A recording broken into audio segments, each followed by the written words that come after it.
আসসালামু আলাইকুম। আজকে আছি তাইওয়ান হাইব্রিড ঘাস খেতে এবং পাশাপাশি স্মার্ট নেপিয়ার ঘাস খেতে। আপনাদের আজকে এই ২ টা ঘাস দেখাবো। আজকে আমাদের কিছু অর্ডার আছে, সেগুলা আমরা প্রসেসিং করতেছি, ঘাস কাটতেছি। সেই বিষয়গুলা দেখাবো। আমরা কিভাবে এগুলা আপনাদের কাছে পৌঁছে দেই, আমাদের ঘাসের কোয়ালিটি কেমন, এই বিষয়গুলো আপনারা আজকে দেখতে পাবেন। এখন যেটা দেখতে পাচ্ছেন এটা হচ্ছে আপনার তাইওয়ান হাইব্রিড ঘাসের একটি ক্ষেত। আপনার সবচেয়ে দ্রুত ফলনশীল। আ এই ঘাসটি আপনার বিশেষ করে গরুকে খাওয়াতে পারবেন। যারা গরু পালন করেন, ষাঁড় গরু পালন করেন, তাদের জন্য সবচেয়ে পারফেক্ট হলো এই তাইওয়ান হাইব্রিড ঘাসটি।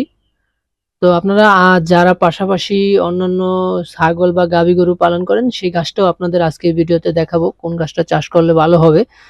তো এই তাইওয়ান হাইব্রিড ঘাসটা কিন্তু প্রচুর পরিমাণ ছোপায় এবং এগুলা একটু মোটা হয়। জারার থেকেও বেশি মোটা হয়ে থাকে এই আপনার তাইওয়ান হাইব্রিড ঘাসটা।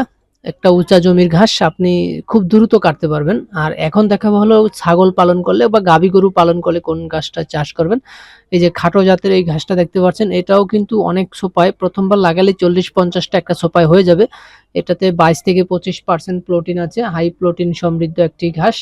সেই হিসেবে আপনারা এই ঘাসটা চাষ করতে পারেন। আর আমরা সারা বাংলাদেশেই ডেলিভারি দিয়ে থাকি।